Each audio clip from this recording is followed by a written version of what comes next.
성도님들 안녕하세요. 지난 한 주도 창세기 말씀 통독하시면서 은혜의 시간 보내셨죠? 오늘은 지난주에 이어서 출애굽기와 레위기에 대해서 강의를 진행하도록 하겠습니다. 먼저 출애굽기는 출발 또는 탈출을 의미합니다. 여호와 하나님께서 아브라함의 자손들인 이스라엘 백성들을 이집트라는 당시의 초강대국의 손에서 구출해내신 사건이 바로 이 출애굽기 말씀입니다. 저자는 모세이고요. 주제는 아브라함, 이삭, 야곱, 족장들에게 주셨던 이 약속을 신실하게 행하시는 하나님의 은혜입니다. 두 번째는 가장 강력했던 이 이집트의 압제 속에서 이스라엘을 구원하시는 하나님의 약속의 성취입니다. 출애굽기 1장에서 19장까지는 4개월 동안 이스라엘 백성을 애굽에서 시내산으로 구출해내는 육신적인 탈출과 20장에서 40장까지는 하나님의 백성으로 살아갈 수 있는 영적인 탈출로 나누어 볼 수 있습니다. 모세를 통해 하나님은 이스라엘 백성들을 이집트에서 구출해내시고 아브라함 가족이었던 이 가족 단위에서 이스라엘이라는 나라, 하나님의 민족이 되게 하십니다. 출애굽기의 구조는 크게 세 가지로 나누어 볼 수 있는데요. 1장에서 11장까지는 소명을 받은 모세와 또 모세에게 있었던 변화들, 그리고 모세를 통한 구원 사역의 시작에 대해서 볼 수 있습니다. 12장에서 24장은 출애굽 사건과 시내산 언약에 대해서 말씀을 하고 있고요. 25장에서 40장은 성막 건축과 백성들의 죄악에 대해서 기록하고 있습니다. 자, 이제 조금 더 구체적으로 출애굽기 말씀에 대해서 살펴볼까요? 출애굽기는 창세기의 끝에서 아브라함의 손자인 요셉이 70명의 가족들을 이끌고 이집트로 내려가는 내용에서 시작됩니다. 야곱이 죽고 요셉과 다른 형제들도 이집트에서 모두 죽게 됩니다. 그리고 나서 한 400년 정도의 시간이 흐르고 이제 출애굽기가 시작됩니다. 이스라엘은 이집트로 이주한 후 아주 크고 번성한 나라를 이루게 되었습니다. 출애굽기 1장 7절 말씀인데요. 이스라엘 자손은 생육하고 불어나 번성하고 매우 강하여 온 땅에 가득하게 되었더라고 말씀하고 있습니다. 이 구절은 창세기에서 하나님이 세상을 창조하시고 세상을 향하여 복을 주셨던 말씀과 반복되는 말씀이라고 볼 수 있습니다. 바로는 이스라엘이 더욱더 커지지 못하도록 이스라엘을 멸망시키려고 생각했죠. 그래서 이스라엘에 태어나는 여자아이는 살려두고 남자아이가 태어난다면 모두 죽이라는 악을 범하게 됩니다. 이스라엘 백성의 고통이 심해지자 그들은 하나님께 부르짖었습니다. 하나님은 백성들의 기도를 들으시고 그들의 조상과 맺었던 언약을 기억하셨습니다. 다음 말씀 구절을 같이 읽어볼까요? 출애굽기 핵심 구절 첫 번째인데요. 같이 읽어보겠습니다.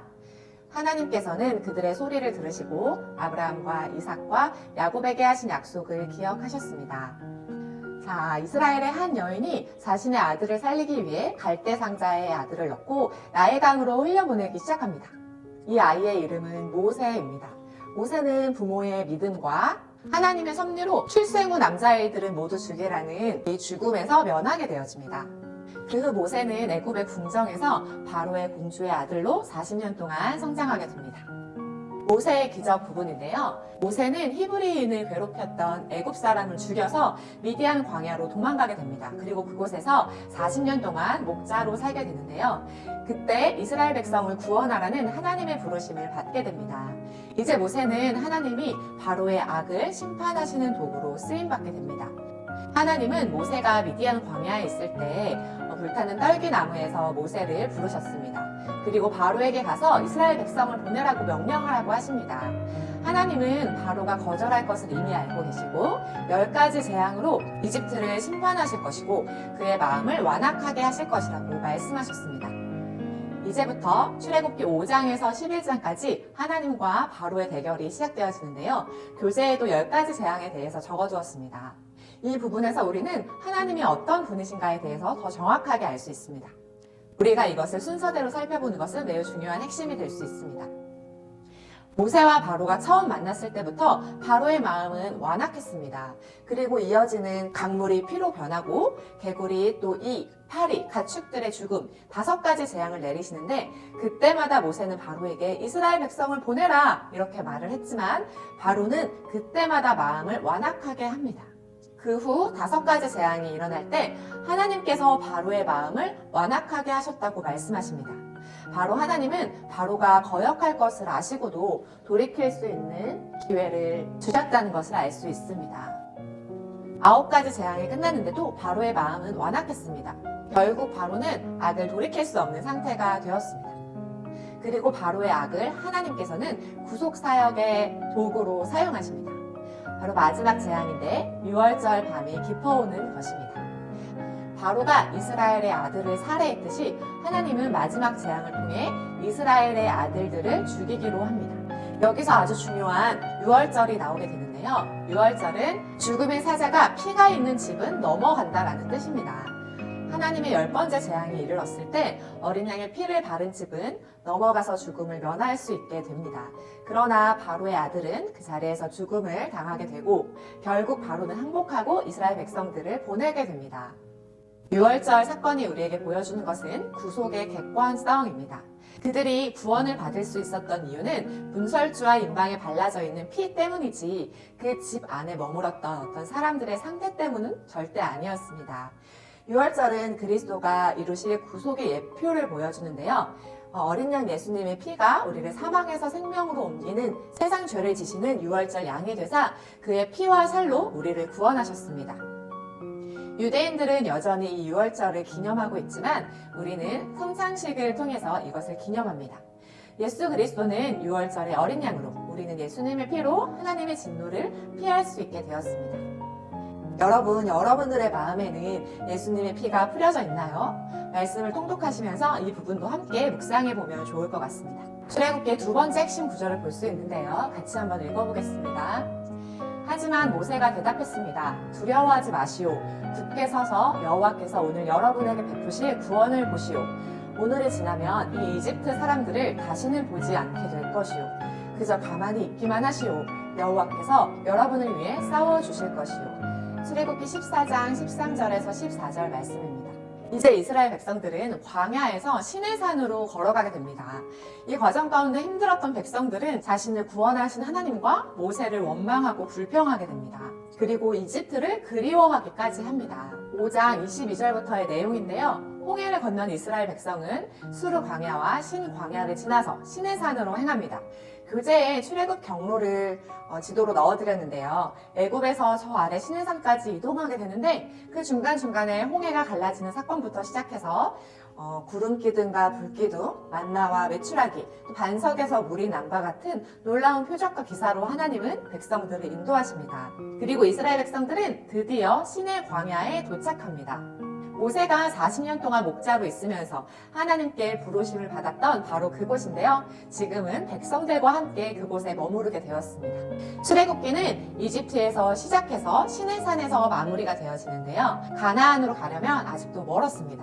하나님은 이스라엘 백성들과 언약을 맺으시고 또 법을 주시고 또 거할 수 있는 성막을 만들라고 말씀하십니다.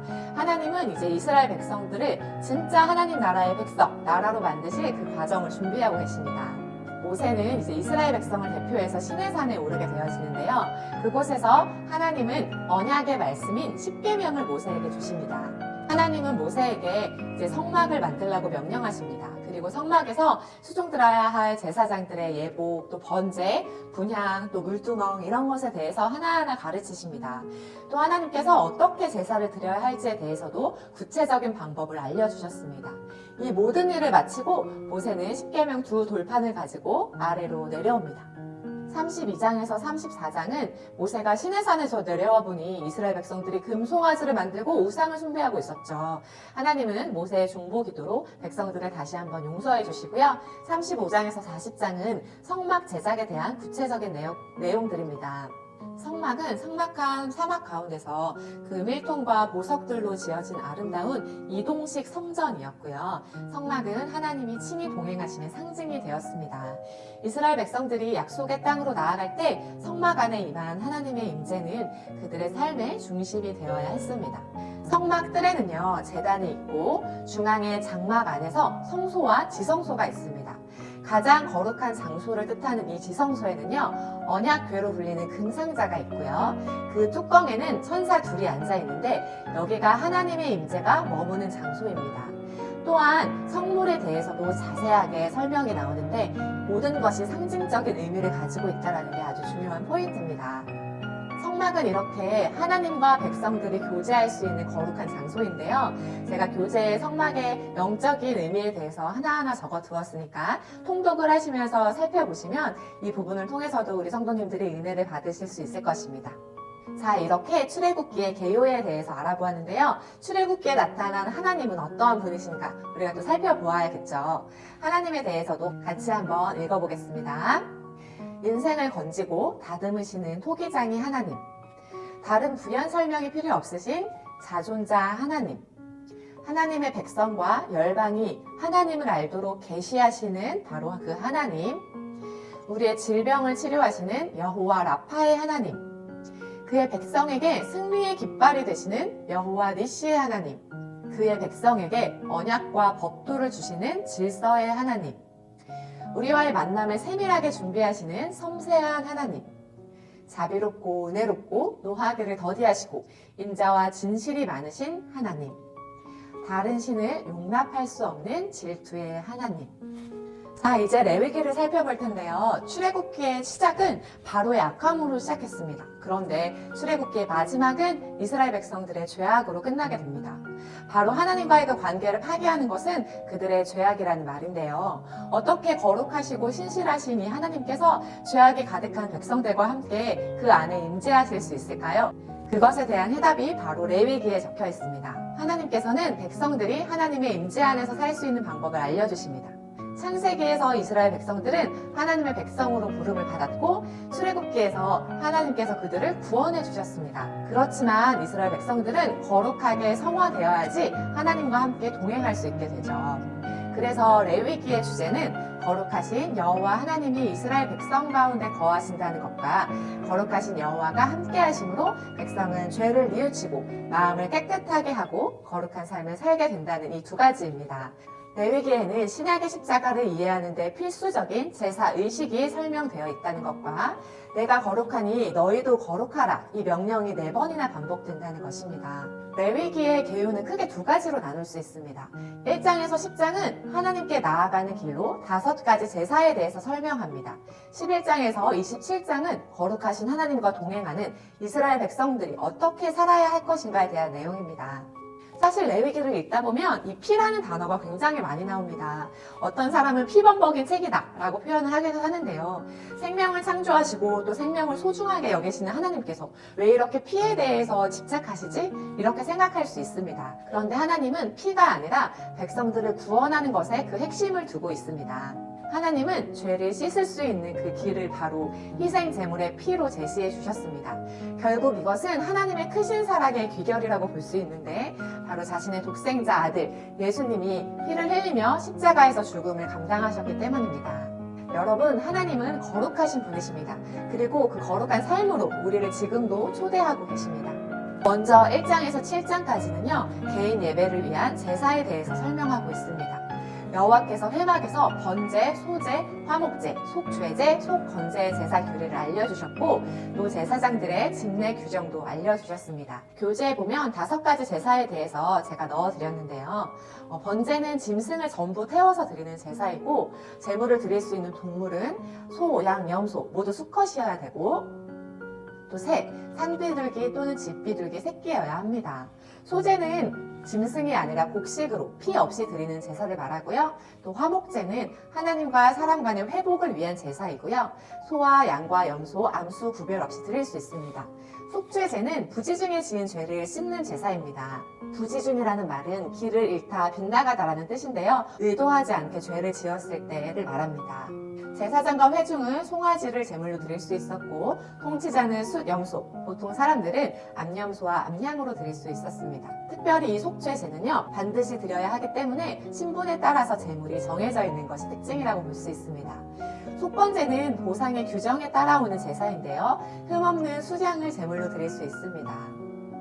그리고 아래 박스에는요, 제사 방식에 따른 종류 4가지가 있는데 이것도 적어두었습니다. 제가 처음 레위기를 공부할 때 5가지 제사와 제사를 드리는 이 방식에 대한 이름이 너무 헷갈렸어요. 그래서 우리 성도님들도 혹시나 헷갈리시지 않을까 해서 그 표를 넣어드렸으니까 참고하시면 되겠습니다.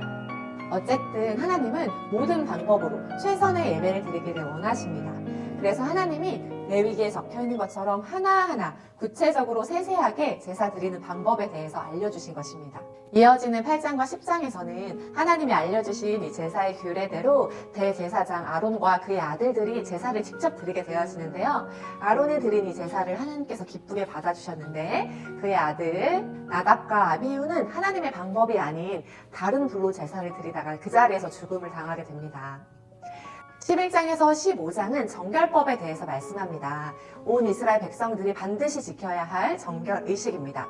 깨끗한 음식과 부정한 음식, 출산 후의 정결 기간, 나병과 유출병에 대해서도 자세한 규례를 주셨습니다. 정결법은 이스라엘의 정체성이 아주 중요한 것인데요. 여기서 부정한 음식을 먹는다에 대해서 나오는데 여기에서 유대인의 음식법인 코셔가 등장합니다. 오늘날 코셔는 유대인의 정결법대로 조리한 음식을 말하는데요. 이스라엘의 호텔과 음식점에서는 코셔 인증 음식만 판매하고 있다고 합니다. 하나님은 이스라엘에게 삶에서의 거룩도 요구하고 계시는 거죠. 삶에서 정결이 선행되어야 성소에 나아가 예배도 할 수 있었던 것입니다. 이렇게 정결법을 구체적으로 주신 것은요, 하나님이 우리와 그 거룩한 관계를 맺기 위하심입니다. 성경에는 나는 너의 하나님이다 라는 말이 50회 정도 이상 나오는데 또 한 가지 말씀드리고 싶은 것은 나병 규례인데요. 나병 규례가 왜 이렇게 중요할까요? 나병의 원인은 청결하지 않은 생활 습관에 기인하는 경우가 많은데 하나님은 우리에게 영적인 순결과 더불어 삶의 청결도 원하신다는 것이죠. 그리고 의사가 아닌 제사장에게 가서 진찰을 받는 것도 이것이 어떤 의식적인 정결 문제로 보았기 때문입니다. 16장에서는 대속죄일이 나오는데요. 하나님은 대제사장 아론이 1년의 1일자 7월 10일에 지성소와 회막과 제단을 위해 속죄하고 자신과 백성들을 위해 속죄하도록 하셨습니다. 이날은 온 백성이 스스로 괴롭게 하는 날, 금식의 날이었습니다. 백성 중 누군가는 분명히 죄를 짓고도 제사를 안 드릴 수 있었기 때문에 대제사장은 1년에 한 번씩 염소 2마리를 잡아서 한 마리는 백성의 죄를 대신하는 속죄 제물로 드리고 한 마리는 희생의 염소로 삼았습니다. 제사장이 이스라엘의 죄를 고백하고 염소에게 이 죄를 전가한 뒤에 이 염소를 광야로 보내는 상징적인 의식이었는데요. 백성의 죄와 그 결과를 없애시고 하나님과 화목하게 살려는 하나님의 마음이 정말 잘 드러나 있는 성경 구절이라고 볼 수 있습니다. 17장에서 25장은 성별법으로 희생 제물의 규례를 주시며 이방 나라인 가나안 풍속을 따르지 말고 사회의 정의를 실천하고 절기들을 잘 지키라고 말씀하셨습니다. 교재에는 실천이라고 나왔죠? 실천이라고 수정해 주시면 감사하겠습니다. 이방인들의 축제의 특성은 우상을 숭배하고 향락을 즐기는 것인데 하나님은 이스라엘 백성들에게 이들과 구별된 절기를 말씀해 주시면서 이 절기가 이스라엘 민족의 명절이 되게 하시고 거룩한 성회가 되게 하셨습니다. 제가 교재에도 표를 넣어드렸는데요. 이스라엘의 절기는 상반기에 6월절, 무교절, 초실절, 칠칠절이 있고요. 하반기에 나팔절, 속지일, 초막절이 있습니다. 이 절기들 중에 백성들이 꼭 지켜야 할 3대 절기가 있는데 바로 6월절, 칠칠절, 초막절입니다.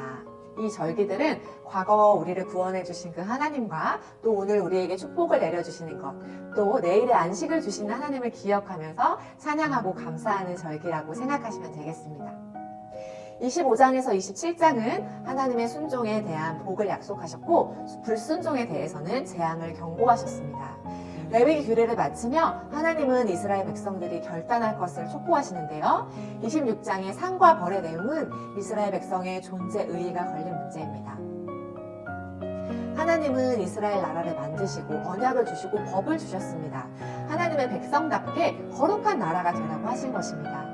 하나님의 방법대로 살아야 할 민족이 다른 이방 나라를 따라하고 흉내낸다면 하나님의 백성으로 존재할 이유가 없겠죠.